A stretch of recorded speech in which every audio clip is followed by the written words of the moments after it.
Okay, सो आज मैं आपको बताने वाली हूँ how to minimise your mistakes in organic chemistry.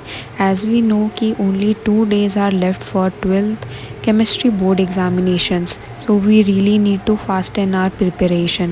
So after analysis of previous year's board paper, I realized कि 1 mark, 2 mark, 3 mark, even 5 marker में भी एक ही पैटर्न के क्वेश्चन आ रखे हैं। These questions are mainly focusing on कि आपको reaction कितने हद तक याद है। So to improve your accuracy, you need to make short notes. How? Let's see. As we are focusing on organic chemistry first, you need to know that in which topic you are weak at. Because जिस topic में आप week हो, आपको सबसे पहले उसी topic के notes बनाना start करना है। For reference you can see that यहाँ पे मैं अमाइंस चैप्टर के नोट्स बना रही हूँ।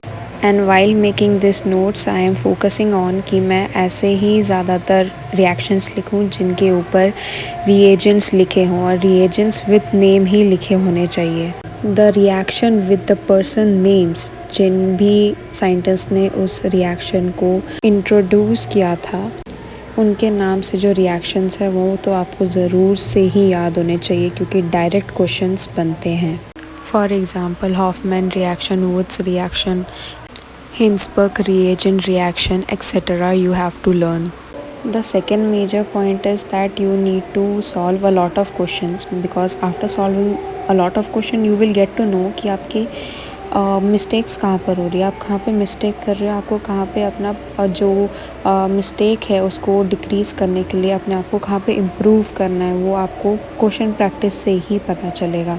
फॉर एग्ज़ाम्पल जब मैं क्वेश्चन प्रैक्टिस कर रही थी आई गॉट टू नो कि मुझे रिएजेंट्स अच्छे से याद नहीं है, जिसकी वजह से जो उन्होंने नेक्स्ट स्टेप में मुझे कंपाउंड का नाम पूछा था और प्रोडक्ट का नाम पूछा था तो मैं नहीं बता पा रही थी because I didn't knew the reagent part.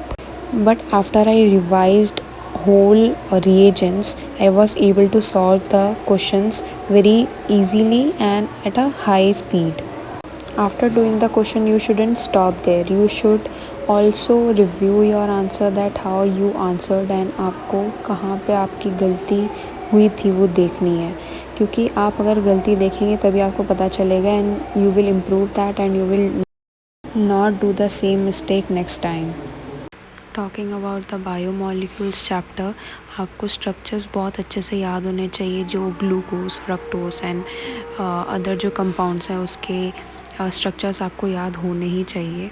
Also in these 2 days आपको सेम सब्जेक्ट कि ऑर्गेनिक केमिस्ट्री पढ़ रहे हो तो वही नहीं पढ़ते जाना है, आपको बाकी दोनों सब्जेक्ट पे भी ध्यान देना है। जैसे आप अगर फिज़िकल केमिस्ट्री पढ़ रहे हो तो आपको इनऑर्गेनिक केमिस्ट्री भी देखनी है, ऑर्गेनिक केमिस्ट्री भी देखनी है, सारी चीज़ें आपको देखती रहनी है। बट मेक श्योर इफ़ अगर आप कोई एक चैप्टर कर रहे हो तो उसे करते करते आप बीच में उसके रिएक्शंस भी देखते रहें अपने short notes. If you have a highlighter, highlight those reagents which seems very important। और अगर आपको क्वेश्चन करने के बाद ये reagents बहुत बार दिखाई दे रहे हैं और आई विल से कि जो जितने भी reagents आपके शॉर्ट नोट्स में आए हैं आप सबको हाईलाइट कर सकते हो। आपको अपने डेली रूटीन में से हाफ एन आवर निकालना है और किसी भी एक टॉपिक का जो आपको वीक लगता है उसके नोट्स बनाए लेने हैं ताकि आप लास्ट मिनट तक इजीली रिवाइज़ कर पाओ। अगर आप किसी भी रेफरेंस बुक से पढ़ रहे हो तो वहाँ पे आपको नोट्स ज़रूर दिखते होंगे कि वो बहुत ही स्पेशल लाइंस उसमें होती हैं, उसको भी आपको ध्यान रखना है क्योंकि असर्शन रीजंस में उससे क्वेश्चन काफ़ी सारे बनते हैं। As you can see it took me less than an hour कि मैंने ये सारे नोट्स बना लिए। This was my to-do list for 25 Feb and there is almost 3 topics that I need to cover right now. Also, you can share how much you have covered so far and I will meet you soon.